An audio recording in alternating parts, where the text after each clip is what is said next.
আজকে আপনাদের সাথে শেয়ার করব আমি কীরকমভাবে খাসির মাংস বানাই। প্রথমে মাংসটা ভালো করে ধুয়ে তাতে নুন, হলুদ, টক দই ও সর্ষের তেল দিয়ে কিছুক্ষণ ম্যারিনেট করে রাখবো। আর এই দিকে কড়াইতে তেল দিয়ে আলুগুলো দিয়ে তার মধ্যে নুন হলুদ দিয়ে হালকা করে ভেজে উঠিয়ে নেব।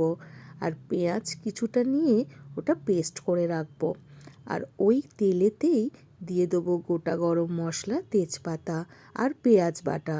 এই যে, আর সঙ্গে কিন্তু দিতে ভুলবেন না নুন আর হলুদ। কিছুক্ষণ ভাজা হোক।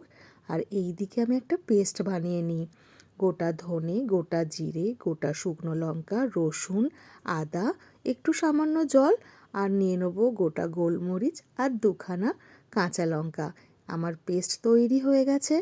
পেঁয়াজ বাটাটা যেই হয়ে গেছে আমি ওই পেস্টটা দিয়ে কিছুক্ষণ কষিয়ে নিয়ে মাংসটা দিয়ে দিয়েছি। আর দিয়ে দিয়েছি কোচানো পেঁয়াজ আর কয়েক টুকরো টমেটো কুচি। এই যে এইদিকে হয়ে গেছে।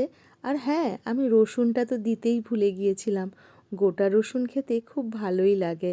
আপনারাও দিয়ে দেখবেন, ভালোই লাগবে গোটা রসুন খেতে। আর তার মধ্যে আমি দিয়ে দিয়েছিলাম ভাজা আলু। আর কষানো হয়ে গেছে। কুকারে কয়েকটা সিটি দিয়ে এবার গরম মশলা দিয়ে নামিয়ে ফেললাম আর বাটিতে পরিবেশন করে ফেললাম। আর গরম গরম ভাতও দেব। হ্যাঁ, রসুনটা নিতে কিন্তু ভুলবেন না। এই যে গরম ভাতে আর একটা লেবুর টুকরো দিয়ে তাড়াতাড়ি খেতে বসে যাই।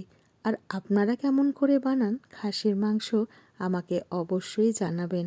আর আমারটা কেমন হয়েছে সেটাও জানাতে ভুলবেন না।